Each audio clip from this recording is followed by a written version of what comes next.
Liquidity అంటే ఏంటి? And పెద్ద పెద్ద మార్కెట్ ప్లేయర్స్ ఎవరైతే ఉంటారో, మార్కెట్ మూవర్స్ ఎవరైతే ఉంటారో, వాళ్ళు మనలాంటి చిన్న చిన్న రీటైలర్స్‌ని ట్రాప్ చేసి, లిక్విడిటీ స్వీప్ చేసి, మన స్టాప్ లాసెస్‌ని హిట్ చేసుకొని, వాళ్ళు ప్రాఫిట్స్ ఎలా బుక్ చేసుకుంటారో, అండ్ దాని నుంచి మనం ఎలా సేఫ్‌గార్డ్ చేసుకోవచ్చు. ఇవన్నిటి గురించి బేసిక్‌గా లిక్విడిటీ ఏంటి? లిక్విడిటీ ఎన్ని లేయర్స్‌లో ఉంటుంది? మార్కెట్‌లోకి మనీ పంపిణీ ఎలా అవుతుంది? దాన్ని చార్ట్‌లో మనం ఎలా చూసుకోవచ్చు? అండ్ మనం ఎలాగా సేఫ్‌గార్డ్ మనల్ని మనం చేసుకోవచ్చు? అన్నీ డీటెయిల్డ్‌గా మనం ఈ వీడియోలో డిస్కస్ చేసుకుందాం. కానీ నాకు మీ అందరి నుంచి ఒక చిన్న కంప్లెయింట్ ఉంది. అది ఏంటి అంటే మీలో ప్రతి ఒక్కళ్ళు మన వీడియోస్ చూస్తున్నారు, అప్రిషియేట్ చేస్తున్నారు, అన్నీ చేస్తున్నారు. కానీ వీడియోని లైక్ చేయట్లేదు, సబ్స్క్రైబ్ చేయట్లేదు, ఇంకా కమెంట్స్‌లో మీ డౌట్స్ అడగట్లేదు. సో, ఈ 3 విషయాలు మీరు చెయ్యకపోతే మీకు మా వీడియోస్ నచ్చుతున్నాయని చెప్పి, నేను మీకోసం ఇంకా ఇదే ప్యాషన్‌తో, ఇదే మోటివేషన్‌తో ఇంకా కంటిన్యూ చేయాలని చెప్పి నాకు, బషీర్‌కి చిన్న మోటివేషన్ ఫ్యాక్టర్. మీకు అస్సలు ఖర్చు గాని పని ఈ సబ్స్క్రైబ్ బటన్ నొక్కడము అండ్ కమెంట్ చేయడము. సో, ప్లీజ్ దయచేసి నా కోసము, మా టీమ్ మొరాల్ కోసము ఈ చిన్న పని మీరు చేసేయండి. తర్వాత మీకు నేను గ్యారంటీ ఇస్తాను ఇలాంటిదే మంచి కాంటెంట్ మీ అందరి వరకు వస్తూనే ఉంటుంది. సో, ఫస్ట్ ఈ లిక్విడిటీ అంటే ఏంటో ఈజీగా అర్థం చేసుకుందాం. ఇప్పుడు ఫర్ ఎగ్జాంపుల్ నా దగ్గర ఒక 10,000 షేర్స్ ఉన్నాయి అనుకుందాం. కంపెనీ ఏబీ ఏదో ఒకటి అనుకోండి. నిహాల్ అనుకోండి. నిహాల్ కంపెనీ షేర్స్ ఒక 10,000 షేర్స్ నా దగ్గర ఉన్నాయి. నేను దీన్ని మార్కెట్‌లో అమ్మాలనుకుంటున్నాను. ఓకేనా? నా దగ్గర షేర్స్ ఎన్ని ఉన్నాయి? 10,000 షేర్స్ ఉన్నాయి. అండ్ నేను ఎవరిని? నేను సెల్లర్‌ని. ఇంకొకళ్ళు బయ్యర్ నేను వెతుక్కుంటున్నాను. ఎవరైతే నా దగ్గర ఈ 10,000 షేర్స్ కొనాలనుకుంటున్నారో వాళ్ళ కోసం వెతుకుతున్నాను. కానీ మార్కెట్‌లో ఏమవుతుందంటే, ఇప్పుడు నా షేర్స్ ఆల్రెడీ చాలా హైలో ఉన్నాయనేసి అనుకుందాం. అంటే ఇప్పుడు సపోజ్ రూ. 100 దగ్గర ఉండే నా షేర్ ఇప్పుడు రూ. 10,000 దగ్గర ఉందనేసి అనుకుందాం. సో, ఇప్పుడు మార్కెట్‌లో సెంటిమెంట్ ఏం నడుస్తుంటుంది? నిహాల్ షేర్స్ ఆల్రెడీ రూ. 10,000 దగ్గర ఉన్నాయి. ఇక్కడి నుంచి ఇంకా పైకి ఎళ్ళవేమో అని చెప్పి, అవతల పార్టీ ఎవ్వరు కూడా నా షేర్స్ ఫ్రెష్‌గా కొనాలి అని అనుకోవట్లేదు అనేసి అనుకుందాం. సో, ఇప్పుడు నా దగ్గరేమో షేర్స్ 10,000 నేను సెల్ చేయాలనుకుంటున్నాను. ఆపోజిట్‌లో బయ్యర్‌లేమో ఓన్లీ 1000 షేర్స్ కోసమే ఉన్నారు. సో, ఈ మధ్యలో ఈ 9,000 షేర్స్ కొనడానికి నేను ఆర్టిఫిషియల్‌గా మార్కెట్‌లో ఏదైనా సినారియోనో, లేకపోతే మార్కెట్‌లో ఏదైనా ఇన్పుట్ చేసో, లేకపోతే ఏదో ఒకటి చేసుకొని టాక్టిక్స్ చేసి ఇంకొక 9,000 మంది కొత్త ఫ్రెష్ బయ్యర్స్‌ని గనుక నేను పుట్టించగలిగితే దీన్ని లిక్విడిటీ స్వీప్ యూజ్ చేసుకొని ఆర్టిఫిషియల్ డిమాండ్‌ని క్రియేట్ చేయడం అనేసి అంటాము. లేదు అంటే సింపుల్‌గా నా 10,000 షేర్స్ అమ్మడానికి 10,000 షేర్స్ బయ్యర్స్‌ని నేను అరేంజ్ చేసుకుంటే దీన్ని మనం సింపుల్‌గా లిక్విడిటీ కాన్సెప్ట్ అనేసి పిలుస్తూ ఉంటాము. అండ్ ఇప్పుడు ఇందాక చెప్పాను చూడండి ఈ ఆర్టిఫిషియల్ డిమాండ్, ఆర్టిఫిషియల్ స్కేర్సిటీ ఇవన్నీ చేసి ఇంకొక 9,000 మంది కొత్త ఫ్రెష్ బయర్స్‌ని నేను ఆర్టిఫిషియల్‌గా క్రియేట్ చేయగలిగానన్నాను చూడండి. లిక్విడిటీ స్వీప్‌ని యూజ్ చేసుకొని. ఈ స్వీప్, ఈ ట్రాప్‌లో మనం పడకుండా ఉండేలాగే ఏం చేయొచ్చు అని మనం నెక్స్ట్ స్టెప్స్‌లో డిస్కస్ చేసుకుందాం. తర్వాత నెక్స్ట్ ఈ లిక్విడిటీ స్వీప్‌లో రీటైలర్స్ ఎలా ట్రాప్ అవుతారో కొన్ని ఎగ్జాంపుల్స్ ఇస్తాను మీకు. ఇప్పుడు ఫర్ ఎగ్జాంపుల్ మార్కెట్ ఒక దగ్గర ఆల్రెడీ ఆగుందనుకుందాం. ఇక్కడి నుంచి అంటే బ్రేక్‌ఔట్ లెవెల్స్ దగ్గర ఉందనుకుందాం. కొంచెం బ్రేక్‌ఔట్ ఇవ్వంగానే బ్రేక్‌ఔట్ అయిపోయిందని చెప్పి మనందరం ఏం చేస్తాం? ఎంట్రీ తీసుకుంటాం. ఎందుకు? ప్రీవియస్‌గా రెసిస్టెన్స్‌లు ఏవైతే మనకు కనిపిస్తుంటాయో, ఈ రెసిస్టెన్స్ అన్నిటిని బ్రేక్‌ఔట్ ఇచ్చింది కదా! సో, మార్కెట్ సస్టైన్ అవుతుంది. ఇక్కడి నుంచి ఇంకా పైకెళ్ళిపోతుంది అని చెప్పి మనం ఏం చేస్తున్నాము? మనం సింపుల్‌గా బ్రేక్‌ఔట్ దగ్గర ఎంట్రీ తీసుకుంటున్నాము. ప్రైస్ ఏం చేస్తుంది? కొంచెం పైకెళ్తుంది. మళ్ళీ అక్కడి నుంచి కిందకొచ్చేస్తుంది. మన స్టాప్ లాస్ అనేది హిట్ అయిపోతుంది. చాలా మందికి ఇది అయ్యే ఉంటుంది. లేదా ఆపోజిట్‌లో మనం బయింగ్ ట్రేడ్ తీసుకుందాం అనేసి అనుకుందాం. ఇప్పుడు ఏంటి బయింగ్ చేసాం. ఇప్పుడు నెక్స్ట్ సెల్లింగ్ ట్రేడ్ తీసుకుందాం అనుకుందాం. మంచి ఒక సపోర్ట్ జోన్ దగ్గర ఉంది. మీరు ఎంట్రీ కూడా తీసుకున్నారు. అదేమవుతుంది? సపోర్ట్ బ్రేక్ డౌన్ అయ్యి కొంచెం కిందకొస్తుంది. మీ స్టాప్ లాస్ హిట్ అవుతుంది. అవ్వంగానే సింపుల్‌గా వి షేప్ రికవరీలో పైకి హాకీ స్టిక్ గ్రోత్‌లో పైకెళ్ళిపోయి టార్గెట్ కాదు దాని 10x టార్గెట్ కూడా హిట్ అవుతుంది. ఇది చాలా మందికి జరిగే ఉంటుంది కదా! సో, ఇక్కడ పైన ఫాల్స్ బ్రేక్‌ఔట్, కింద ఫాల్స్ బ్రేక్ డౌన్. ఈ 2 కూడా ఈ లిక్విడిటీ స్వీప్స్ లేకపోతే లిక్విడిటీ ట్రాప్స్ వల్ల జరుగుతూ ఉంటాయి. సో, ఇప్పుడు దీన్ని మనం ఒకసారి ప్రాక్టికల్‌గా చూసి అర్థం చేసుకుందాం. ఓకేనా? సో, ఇక్కడ ఏమైంది? ఇక్కడ ఒక రెసిస్టెన్స్ లెవెల్ ఫార్మ్ అయింది. ప్రైస్ మంచిగా పైకెళ్ళింది. హైయర్ లోస్ పైకొస్తూ ఇక్కడ ఒక రేంజ్‌లో ఫార్మ్ అయింది. సో, ఎప్పుడైతే మళ్ళీ మార్కెట్ ఇలా పైకెళ్తుందో సింపుల్‌గా మనకేం కనిపిస్తుంది? ఈ ప్రీవియస్ ఏదైతే టాప్ క్రియేట్ చేసిందో ఈ టాప్‌ని కూడా బ్రేక్‌ఔట్ ఇచ్చి పైకెళ్ళింది. పైకెళ్ళంగానే మళ్ళీ కిందకొచ్చింది. మళ్ళీ ఇక్కడ ఒక గ్రీన్ క్యాండిల్ ఫార్మ్ అయింది కాబట్టి మంచిగా రీటెస్ట్ కూడా అయిందన్న యాంటిసిపేషన్‌లో ఇక్కడ చాలా మంది ఎంట్రీ తీసుకుంటారు. అండ్ ఎంట్రీ తీసుకున్న వెంటనే ఏం జరిగింది చూడండి. ప్రైస్ ఇక్కడి నుంచి రివర్సల్ వచ్చి కంటిన్యూయస్‌గా కిందకనేది పడిపోయింది. కిందకి పడిపోయిన తర్వాత ఇక్కడ చూసారా? ఒక మంచి హ్యామర్ క్యాండిల్ లాంటిది ఫార్మ్ చేపిచ్చి మళ్ళీ పైకి తీసుకెళ్ళి మళ్ళీ కిందకి తీసుకొచ్చేసారు. సో, ఈసారి కిందకి ఎప్పుడైతే వస్తుందో ఇప్పుడు మీకు ఇక్కడ చాలా కేర్‌ఫుల్‌గా అబ్జర్వ్ చేయండి. ఒకటి ఇక్కడ ఎవరైతే ఎంట్రీ తీసుకున్నారో లేదంటే ఇప్పుడు మార్కెట్ పైకి రివర్స్ అయిపోయి ఇక్కడ ఈ ఏదైతే ర్యాలీ మిస్ అయిపోయిందో ఫోమోలో జరిగిందో వాళ్ళందరికీ ఇక్కడ ఈ హ్యామర్ క్యాండిల్ ట్రాప్లో చూపించారు. ఇక్కడ సపోర్ట్ మనకు కనిపిస్తుంది, ప్రీవియస్గా కూడా మనకి ఇక్కడ సపోర్ట్ కనిపిస్తుంది కాబట్టి ఈ లెవెల్స్ దగ్గర నుంచి మార్కెట్ మళ్ళీ పైకి వెళ్తుంది అని చెప్పి ఒక చిన్న ఇల్యూజన్ అనేది మార్కెట్లో క్రియేట్ చేస్తారు. తర్వాత ఇక్కడ ఎవరైతే ఎంట్రీ తీసుకున్నారో వాళ్ళు ప్లస్ ప్రీవియస్గా ఇక్కడ ఎవరైతే ఎంట్రీ తీసుకున్నారో వీళ్ళందరి లాజికల్గా స్టాప్ లాసెస్ ఎక్కడ ఉంటాయి? ఆబ్వియస్లీ ఈ లెవెల్ కింద ఉంటాయి కదా. సో ఇప్పుడు కొంచెం బిగినర్ ట్రేడర్ అనుకోండి, ఈ హ్యామర్ క్యాండిల్ కిందే స్టాప్ లాస్ పెడతారు, వాళ్ళ స్టాప్ లాస్ హిట్ అయిపోయింది. తర్వాత ఇక్కడ కొంచెం ఎక్స్పీరియన్స్ ట్రేడర్ ఏం చేస్తారు, ప్రీవియస్గా మనకి ఇక్కడ సపోర్ట్ కనిపిస్తుంది కదా, సో ఇక్కడ స్టాప్ లాస్ పెడదాంలే అని చెప్పి ఇక్కడ స్టాప్ లాస్ పెడతారు, వాళ్ళది ట్రిగర్ అవుతుంది. లేదు ఇంకొంచెం ప్రొఫెషనల్గా ఒక మార్కెట్ నుంచి ఒక 5 ఏళ్ళు 10 ఏళ్ళ నుంచి మార్కెట్లో ఉన్న వాళ్ళు ఏం చేస్తారంటే ఇంకొంచెం కింద పెడతారు. సో ఇక్కడ చూసారా వీళ్ళందరివి ఇక్కడ ట్రిగర్ అయ్యి మార్కెట్ ఒకటే దెబ్బలో సింగిల్ షాట్లో ఆగకుండా ఎంత పైకి వెళ్ళాలో అంత పైకి మార్కెట్ అనేది షూట్ అయిపోయింది. సో ఇక్కడ ఎగ్జాక్ట్గా ఏం జరుగుతోంది, ఒకటి ఇంత పెద్ద మూవ్ రావాలి అని అంటే ఇంతమంది బయ్యర్స్ ఎవరైతే సెల్లర్స్ ఉంటారో వీళ్ళకి ఇప్పుడు ఈ మూవ్ తీసుకురావాలి అని అంటే ఒక పెద్ద ప్లేయర్ చాలా పెద్ద క్వాంటిటీస్లో మార్కెట్ నుంచి బయ్యింగ్ అనేది చేయాలి. అండ్ బయ్యింగ్ చేయాలి అని అంటే అవతల వ్యక్తి ఎవరో ఒకళ్ళు సెల్ చేయాలి. సో ఇప్పుడు సపోజ్ మార్కెట్లో ఇక్కడ పాజిటివిటీ, ఇక్కడ కిందకు వచ్చింది రీటెస్ట్, మళ్ళీ ఇక్కడ పాజిటివిటీ, ఇక్కడ హ్యామర్ క్యాండిల్ పాజిటివిటీ, ఇలా అన్ని పాజిటివ్ సైన్సే చూపించారనుకోండి, అవతల పార్టీ ఎందుకు సెల్ చేస్తాడు? చెయ్యడు. అందుకనే వీళ్ళు ఏం చేశారు, ఫస్ట్ సైకలాజికల్ ట్రిగర్ 1, తర్వాత ఇక్కడ 2, ఇక్కడ 3, ఇలా మల్టిపుల్ టైమ్స్ ఇక్కడ మార్కెట్ బేరిష్ అయిపోయింది అని మిమ్మల్ని ప్రూవ్ చేసి మిమ్మల్ని కన్విన్స్ చేసి ఆ తర్వాత మార్కెట్లో ఇలాంటి స్ట్రాంగ్ పెద్ద పెద్ద మూవ్స్ అనేది క్రియేట్ చేస్తారు. సో ఇలాంటి ట్రాప్స్ మనము పెద్ద పెద్ద వాళ్ళు క్రియేట్ చేసే మూమెంట్స్ నుంచి మనం తప్పించుకుంటూ ఉంటేనే మనం ఈ లిక్విడిటీ స్వీప్ అనే ట్రాప్ నుంచి మనం బయటకు వస్తాం. సో ఇక్కడ పెద్ద ప్లేయర్ల సైకాలజీ ఎలా నడుస్తుందో ఒకసారి అబ్జర్వ్ చేయండి. ఫస్ట్ ఇక్కడ ఏమైంది, ఇక్కడ ఎవరైతే కిందకి మార్కెట్ వస్తుంది అని అనుకున్నారో అక్కడ సెల్లర్స్ ఎవరైతే ఉన్నారో వాళ్ళు ఆల్రెడీ మార్కెట్లో ఉన్నారు, కానీ ఇక్కడ ఎవరైతే బయ్యర్స్ మళ్ళీ ఎంటర్ అయ్యారో వాళ్ళని కూడా సెల్లర్స్ లాగా కన్వర్ట్ చేయాలి పెద్ద పెద్ద ప్లేయర్స్. సో ఫస్ట్ ఇక్కడ ఎవరైతే బయ్యర్స్గా కన్వర్ట్ అయ్యారో వాళ్ళని సెల్లర్స్గా వాళ్ళు ఇక్కడ ఎగ్జిట్ అయిపోతారు కాబట్టి వాళ్ళు సెల్లర్స్గా కన్వర్ట్ అయిపోయారు.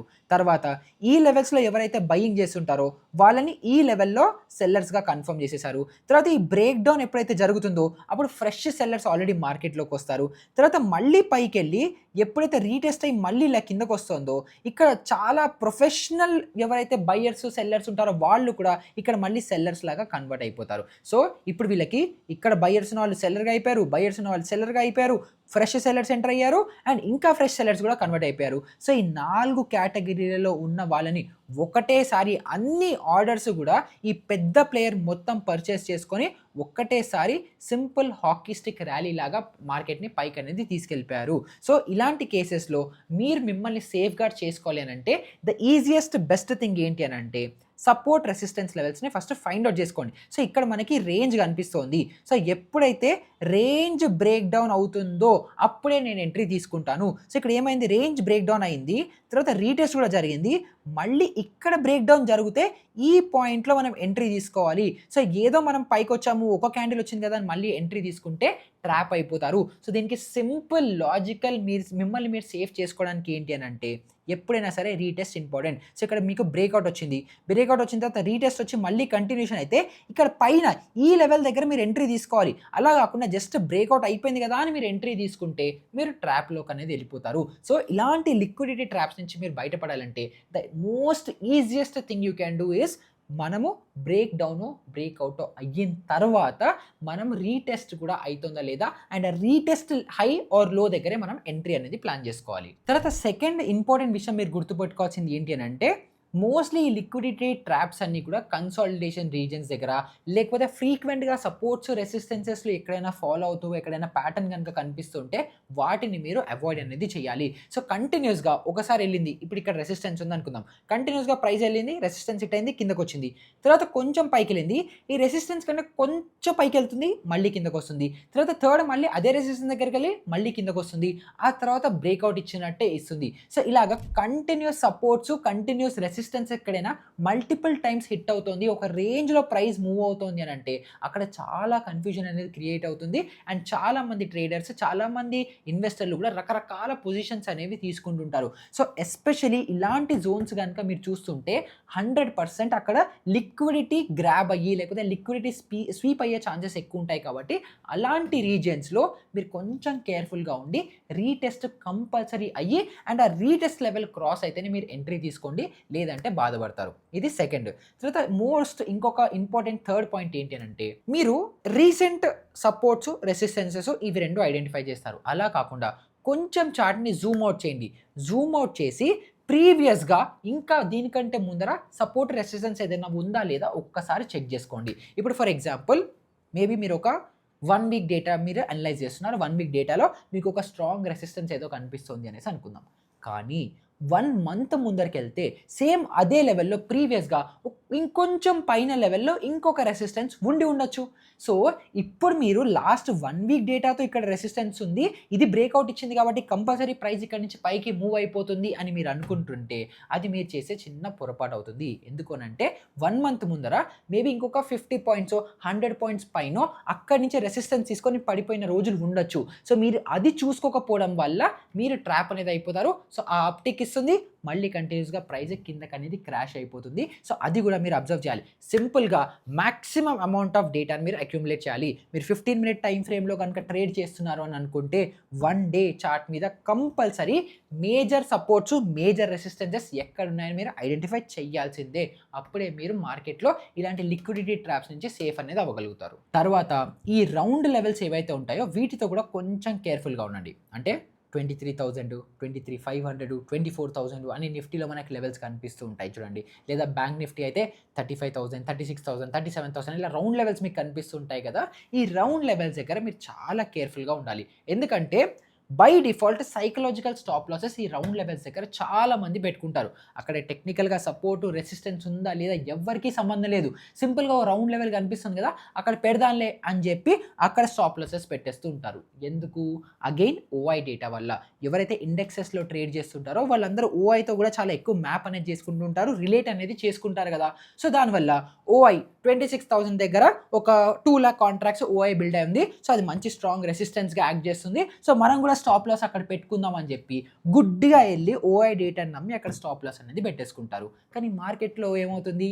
26,050 దగ్గర, 26,100 దగ్గర, 26,075 దగ్గర ఎక్కడో అలాగెక్కడో ఒక చిన్న అప్టిక్ ఉండి అక్కడి నుంచి మార్కెట్ క్రాష్ అయినట్టు మనకి చార్ట్లో కనిపిస్తుంది.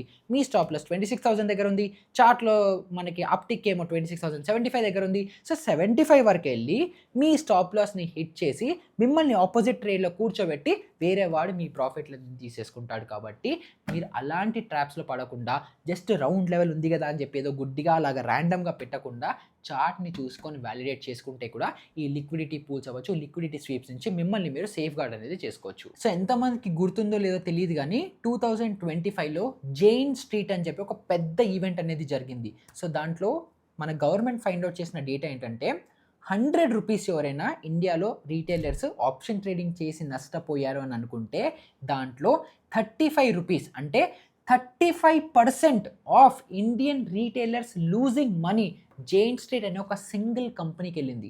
ఎందుకంటే వాళ్ళు ఇదే చేశారు. ఏం చేశారంటే fake breakout, fake break down ఇచ్చారు. మార్కెట్ ఫేక్ బ్రేక్అవుట్ ఇవ్వగానే అచ్చా ఇంకేం లేదు మార్కెట్ పైకి వెళ్ళిపోతుంది అని చెప్పి రీటెస్ట్ వరకు వెయిట్ చేయకుండా చాలామంది పొజిషన్స్లో ఎంట్రీ తీసుకోగానే వాళ్ళు 100% ఆపోజిట్ సైడ్లో ట్రేడ్స్ తీసుకొని వాళ్ళు భయంకరమైన ప్రాఫిట్స్ అనేది చేసుకున్నారు. సో మీరు కూడా దాని నుంచి తప్పుకోవాలి అంటే ఇలా ఫేక్ బ్రేక్అవుట్స్, ఫేక్ బ్రేక్ డౌన్స్ని ఐడెంటిఫై చేయడం రావాలి. సో బేసిక్ ఫండమెంటల్ లాజిక్ ఒకటి మీరు మిస్ అవ్వకుండా మీరు ఫాలో అవ్వాల్సింది ఏంటి అని అంటే ఈ లిక్విడిటీ స్వీప్స్ అవ్వచ్చు, లిక్విడిటీ ట్రాప్స్ అవ్వచ్చు, పెద్ద పెద్ద ట్రేడర్లు వాళ్ళకి నచ్చిన ప్రైస్ పాయింట్కి బయ్యింగ్ కానీ సెల్లింగ్ కానీ చెయ్యడానికి మార్కెట్లో క్రియేట్ చేసే artificial demand or supply. So దీన్ని మీరు అర్థం చేసుకోవాలి. ఇప్పుడు సపోజ్ నా దగ్గర మేబీ ఒక బిట్ కాయిన్ షేర్స్ ఉన్నాయని అనుకుందాం. అండ్ నేను బిట్ కాయిన్ నాకు లాంగ్ టర్మ్లో ఏదో ఇన్సైడర్ న్యూస్ ఉంది, ఇక్కడ నుంచి చాలా పైకి వెళ్తుంది అనేసి నాకు ఆల్రెడీ ఇన్ఫర్మేషన్ ఉంది అనేసి అనుకుందాం. కానీ మార్కెట్లో అందరూ కూడా బిట్ కాయిన్ మంచిది, బిట్ కాయిన్ కూడా వెళ్తుంది అని చెప్పి ఎవ్వరు బిట్ కాయిన్ అమ్మట్లేదు అనేసి అనుకుందాం. మరి ఎవరు అమ్మకపోతే వాళ్ళ బిట్ కాయిన్ నా దగ్గరికి ఎలా వస్తుంది? సో అందుకే నేను ఏం చేస్తానంటే నా దగ్గర ఉన్న డబ్బులతోనే, ఎక్స్ట్రా డబ్బులతోనే మార్కెట్‌లో సడెన్‌గా చిన్న పానిక్ సెల్లింగ్ అనేది క్రియేట్ చేస్తాను. చేసినప్పుడు ఎవరైతే బయ్యర్స్ ఉన్నారో వాళ్ళు ఎగ్జిట్ అయిపోతారు. ఫ్రెష్ సెల్లర్స్ ఎంటర్ అవుతారు.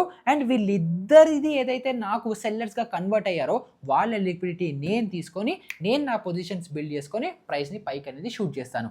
అండ్ దీన్ని ఆపోజిట్ సైడ్‌లో కూడా ఇలాగే మనకి వాళ్ళు సెల్లింగ్ చేయాలన్నా కూడా అలాగే చేస్తారు. నేను అమ్మేయాలి. ఎవడు నా దగ్గర నుంచి కొనట్లేదు. ఎందుకంటే అందరికీ భయం ఉంది అది పడిపోతుందేమో అని చెప్పి. సో అప్పుడేం చేస్తాము, సింపుల్‌గా ఇంకేం లేదు, బిట్‌కాయిన్ కంటే తోపేది ఇంకేం లేదు, బిట్‌కాయిన్ ఇంకా పైకెళ్ళిపోతుంది అది ఇది అని చెప్పి మొత్తం ఒక ఫోమో క్రియేట్ చేసిన తర్వాత అందరితో కొనిపిచ్చి నాకు ఆ ప్రాసెస్‌లో కొంచెం డబ్బులు నష్టం కూడా. ఎందుకంటే నేను మార్కెట్‌లో పంపించేయాలి డబ్బులు. చిన్న బ్రేక్‌ఔట్ ఇస్తాను, అందరితో కొనిపిస్తాను, తర్వాత నేను సెల్లింగ్ స్టార్ట్ అనేది చేస్తాను. సో ఈ మెట్రిక్స్, ఈ లార్జర్ లెవెల్, ఈ పైన లెవెల్ గేమ్ ఎప్పుడైతే మీరు అర్థం చేసుకుంటారో ఈ లిక్విడిటీ స్వీప్ లేకపోతే లిక్విడిటీ ఏదైతే క్యాప్చర్ ఏవైతే ఉంటాయో వీటి నుంచి మీరు సేఫ్ గార్డ్ అనేది చేసుకోవచ్చు. సో ఫస్ట్ లిక్విడిటీ అంటే ఏంటి? నాకు కావాల్సిన క్వాంటిటీ ఆఫ్ షేర్స్ బయింగ్ చేయాలన్నా, సెల్లింగ్ చేయాలన్నా ఆపోజిట్ పార్టీని రెడీగా చేసుకోవడం. ఈ 2 మ్యాచ్ అయితే దీన్ని మనం లిక్విడిటీ అనేసి అంటాము. అండ్ ఒకవేళ మనం ఒకసారి ఆ లిక్విడిటీ మ్యాచ్ అయిపోయిన తర్వాత నా పర్పస్ కోసం నేను ఇంకొకరిని అడ్వాంటేజ్‌గా లాగేసుకొని, పిండేసుకొని ఆ ప్రైస్‌ని నా లెవెల్‌కి తెచ్చుకునే కెపాసిటీకి నేను యూజ్ చేసే టాక్టిక్స్ ఏవైతే ఉంటాయో వీటన్నిటిని మనము లిక్విడిటీ స్వీప్స్ అనేసి అంటుంటాము. అండ్ ఇవన్నీ లిక్విడిటీ పూల్స్ అవ్వచ్చు, లిక్విడిటీ ట్రాప్స్ ద్వారా వీళ్ళనేది అక్యుములేట్ అనేది చేసుకుంటారు. సో లిక్విడిటీ అనే కాన్సెప్ట్ గురించి డీటెయిల్‌గా మీ అందరికీ అర్థమైపోయిందని అనుకుంటున్నాను. ఇది అంత సింపుల్ కాన్సెప్ట్ కాదు, అంత ఈజీ కాన్సెప్ట్ కాదు. దీన్ని మీరు ఎంత మార్కెట్‌లో స్టడీ చేస్తే మీకు అంత క్లారిటీ అనేది వస్తుంది కాబట్టి మల్టిపుల్ వీడియోస్ నేను దీని మీద మీకోసం చేయడానికి ట్రై చేస్తాను. అగైన్ ఈ వీడియోలో నేను లైవ్‌గా మీకు చార్ట్స్ అవి ఇవి కూడా ఎక్కువ ఏం చూపించలేకపోయాను సెబీ రెస్ట్రిక్షన్స్ వల్ల. But we're figuring it out. ఒక్కసారి అది క్లోజ్ అయిపోగానే మీకు లైవ్ ఎగ్జాంపుల్స్‌తో, చాలా ఎగ్జాంపుల్స్‌తో లిక్విడిటీ మీద ఇంకా వీడియోస్ మీకు డెఫినెట్‌గా చేస్తాను. సో ఆ వీడియోస్ కావాలా లేదా కూడా నాకు కింద కమెంట్స్‌లో చెప్పండి. అండ్ ఇలాంటిది ఇంకొక మంచి ఇంట్రెస్టింగ్ వీడియోతో మళ్ళీ మీ ముందరికి వచ్చేస్తాను. అప్పటి వరకు గుడ్ బై.